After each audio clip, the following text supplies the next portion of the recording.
What if I told you the most explosive military strike in recent Middle Eastern history wasn't about Iran's nuclear program at all?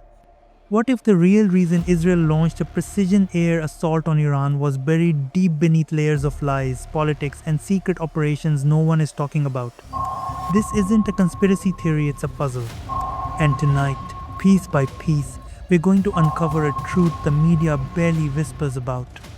From the glowing deserts of Iran to the war rooms of Tel Aviv, this is the untold story behind the Israeli airstrike that changed everything.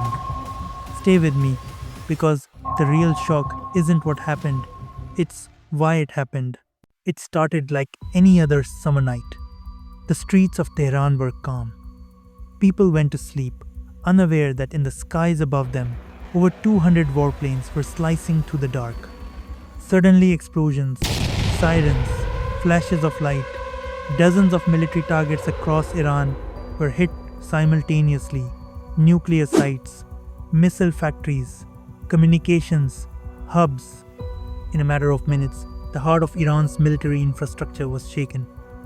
Mainstream media quickly echoed the Israeli government's claim this was a preemptive strike to stop Iran from building nuclear weapons. But the truth? It's much more complicated and far more dangerous. Just 48 hours before the attack, the International Atomic Energy Agency released a report. Curiously, it said nothing urgent, no sign that Iran was accelerating its nuclear weapons program. In fact, the report even admitted that no new enrichment activity had occurred since early May. So why did Israel move now? Think about it. Governments don't launch high-risk airstrikes on nuclear states over maybe. Something else was driving this decision. Something they didn't want us to know. And the clues to that hidden motive, they start with a name, Operation Rising Lion. For months, Mossad had been running deep cover missions inside Iran. Using fake businesses, they smuggled parts of drone systems into the country. These weren't the kind of drones you buy off Amazon. These were custom-built, military-grade, and equipped with AI targeting software. By the time the Israeli Air Force launched its strike, dozens of these drones were already inside Iranian territory guiding jets, jamming radar, feeding real-time data to the IDF. This wasn't just an air raid, it was a coordinated, multi-layered shadow warren that took years to prepare. And what they hit wasn't random. Israel knew exactly what it wanted to destroy. Now here's where it gets interesting. Among the dozens of sites destroyed, only a fraction were nuclear related. The rest? They were connected to command centers, cyber war rooms, and high-ranking members of the Revolutionary Guard. Israel was going after something more than uranium. They were trying to decapitate Iran's military intelligence, silence its eyes, cut off its ears. And according to anonymous Western defense officials, take down a new secret missile command that Iran had been developing with help from North Korea. If true, that's not just war, it's an assassination attempt on an entire defense infrastructure. Launching this kind of mission isn't just bold, it's risky. Iran could have retaliated immediately. Israel knew this, so why take the gamble? Behind closed doors, Israeli Prime Minister Benjamin Netanyahu told his inner circle something chilling. If we don't strike now, we'll be forced to surrender later. But was this really about national security? Or was it about reputation? Netanyahu's government has been facing rising dissent.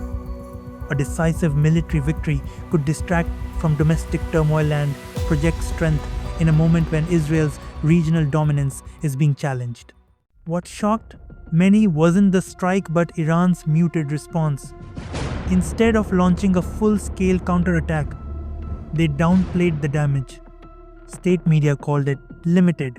Official statements denied nuclear losses. Why so quiet? Some experts believe Iran was caught off guard and is now regrouping for a smarter response, possibly cyber retaliation, possibly through regional proxies like Hezbollah. Others argue Iran is trying to avoid escalation until it can strike with precision.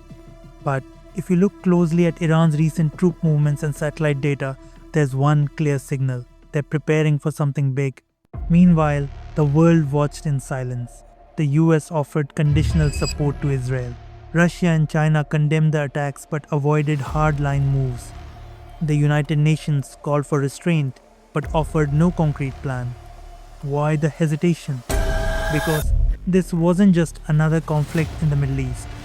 This was a live demonstration of Israel's next generation warfare tactics and a signal to the world that it can launch long range attacks anywhere, anytime, with or without approval. That scares global powers not because of Israel's strength, but because of the message it sends. Diplomacy is no longer the only language of conflict. In war, timing is everything. The IAEA report gave Israel cover. Iran's military was distracted by internal restructuring, and most importantly, regional allies were too politically unstable to intervene. Israel struck when the world was too tired to care but wide awake enough to feel the tremor. This wasn't about stopping a bomb, it was about shaping the battlefield before the real war begins. So, what happens next? Iran is waiting, Israel is watching, and the world is holding its breath. But one thing is certain, the strike wasn't the end. It was the opening move of a much bigger, more dangerous game.